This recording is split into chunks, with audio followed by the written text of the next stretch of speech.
definitely embracing the pink today.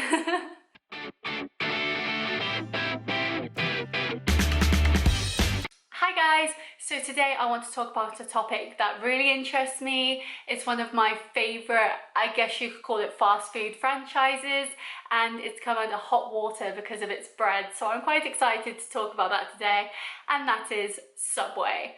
Now this is an Irish news piece, but I think it's still very interesting to read about. So of course it's not going to be relevant everywhere, at least I don't think it is from what I've read, and I just think it's super fascinating. So if you don't know the news, a chain of the franchise in Ireland is coming under fire because their bread contains too much sugar to be classed as bread.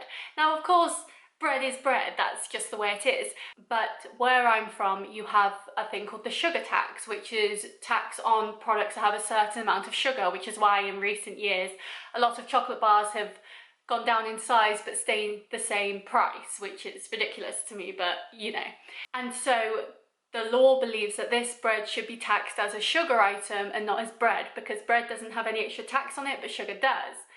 And I find this fascinating because you think a sandwich, especially somewhere like Subway where you can like decide exactly what sort of like meats or veg or whatever you want in it, would be quite healthy.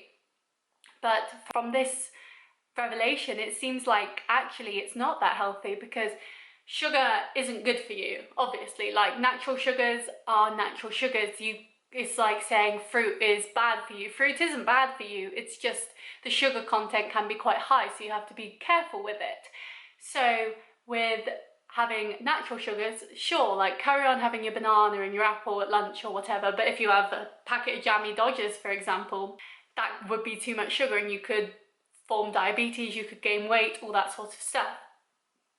And so to find out that bread at Subway has enough sugar to be taxed the same as Coca-Cola and Cadbury's seems a bit insane to me, but also fascinating because, as I said at the start, Subway is my favourite fast food chain. I absolutely love Subway. Subway is a place I go probably 2-3 times a month just to have it because it's convenient, it's delicious, and it fills me up. But I'm not what you would call conventional subber. I don't go to Subway for the subs, surprisingly. I go to Subway for the salad, and it's probably been a year or so now that I have been absolutely obsessed with Subway salad, and I think not enough people know about it or know just how delicious their salads actually are. So looking at this whole news article, it seems the worst thing about Subway, if you ignore the sauces, because sauces can be filled with all sorts of stuff, is their bread. So what can you do about it? Well, my first idea is switching your normal foot-long or 6-inch sub, that took me like 3 tries to say that, to an actual salad. So basically with a Subway salad you get everything that you would in a sub but without the bread. So you get the same meats that you want that you'd have in the sub. So say for example you get the spicy Italian, which I think is pepperoni, ham and salami, but don't quote me. So you still get all that meat, and then you get all the salad that you want and the sauces and the cheese. And I know, even though they're not doing it right now at my local, they do poached eggs as well. And their poached eggs used to just be part of their like breakfast range, but I think you can get them all day now, and they are delicious and full of protein, so you can chuck that on there. Anything you want on it, bar the like obvious bread, is in it. Because you get a salad portion rather than a sub portion, you actually get more of the salad items because they can fit more into the bowl you get rather than the sub. So you still get the same amount of meat and stuff. Like I have before, you can double your meat, you can add extra cheese, you can do whatever you want to it. But I find it so much more filling than a sub, and it doesn't make you sluggish. Instead of feeling sluggish, you just feel full. And there's so many great flavors that you can choose from in the actual salad, like the spinach, the lettuce, the peppers, the jalapenos, the gherkins, the olives, whatever you like. You can make it completely as you would in a sub, but it's so much better for you, so much more healthy. And I actually do want to do a video on talking about healthy versus unhealthy fast food, because it's quite amazing what you can actually eat and stay on track of your fitness goals, whatever they are, by having a full day of fast food. Like even desserts and stuff, I've been quite amazed at what you can add into it. An easy switch from a sub to a salad could be incredible, could save you so many calories to eat other stuff that you'd rather be eating rather than just bread. You can still have the exact same filling that you'd always have in your sub. You can have the same sauce, the same cheese, whatever, but it's so much better for you. So I see no downside here, and a lot of people look at me like I'm crazy when I talk about Subway salads, but they are incredible, and I do urge you to try them at least once, because what have you got to lose, you know?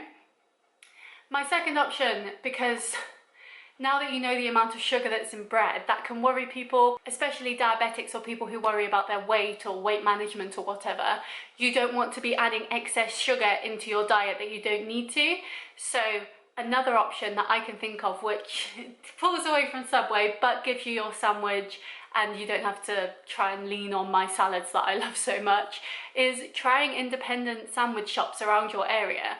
I have two in my local area that I go to a lot. One, I did try their salad recently and I was blown away by it. It wasn't a salad in any sense, but it was incredible. It had couscous in it, it had potato salad, it had brie and cheddar, it had actual like salad pieces like veg, it had a delicious sauce to it, it had bread, it was insanely big, it was so tasty, and it cost the same or slightly less I think than a normal Subway would. And the same with another sandwich shop in my town. They do incredible baguettes with like proper like crispy warm baguettes, and they do hot breakfasts, and there's so many choices. So I think, especially in the current climate where we don't really want our local shops to close or have to shut down or anything, it would be great to support them, because I mean, the big bosses are gonna keep making money. Like Subway's gonna keep making money. It's not going to go away. But if we can support our independent shop, that would be incredible, because you're supporting your local people and your local economy rather than just giving it to the big corporations. And finally, and this is the weakest reason of like a healthy alternative to Subway, but make it yourself. And I hate saying that, because the whole point of Subway is to be convenient, is to be easy and cheap and quick. But buying the ingredients yourself and making it yourself could be so much tastier and better. And once you know how to do it once, you could do it again and again. So even if you wanted to buy like proper thick cut bread from your local supermarket, or a baguette, or a panini even, I don't know, try different things. You could buy the veg for it. Veg is quite cheap really if you buy it local. You can get some meat for it, or whatever sort of filling you want, and then you can just experiment and find things that you enjoy that you would never have tried at Subway before. And yes, that defeats the whole convenience thing, but you'll be able to make so much more sandwiches out of the money you would have spent at Subway, and it will probably taste nicer because you've put your work and effort into it. Like, Subway is delicious, don't get me wrong, I love it, clearly, but making things from scratch and making it yourself and making it for a loved one or just for you at lunch, it's just nice to be like, I put effort into this, I put love and heart into this. And so while Subway is the convenient option, of course, this is definitely an option that I think would be really interesting. Can you imagine making your own meatball marinara at home? Like, you could get like a proper big baguette and get some garlic butter and run that on the baguette, and then put your meatballs or your vegan meatballs, whatever you want, into it, and you could have gravy or you could have tomato sauce and melt cheese over it, and you could choose whatever cheese you wanted. You don't have to have like the square cheese things that they have at Subway. You could have mozzarella or Mexicana cheese for a bit of a spicy kick. Like, you could choose so many different things, and it could be so tasty, and you could make your own like Italian BMT, but with all vegan or vegetarian meats instead. Like, the options are endless, and they'd just be so delicious, and you would have known that you would have made it by yourself. So it would be, you know, you would have known the effort that was gone into it.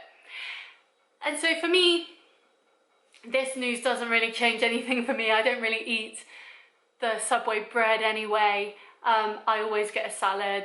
Otherwise, I would go to different shops to get an actual like baguette, because there's different options out there that I, in some ways, prefer. But of course, I don't want me making this video to put you off of having your Subway sub. If you really want it, like, carry on, but I think it's good to know and to keep an eye on what is actually in your food, what you're actually eating, and making sure that you're not overeating on anything that is too bad for you, like your sugars, your saturated fats, your normal fats. Making sure you're getting enough protein, making sure you're getting enough fibre, drinking enough, whatever that might be, like water, squash, low calorie fizzy drinks if you have to.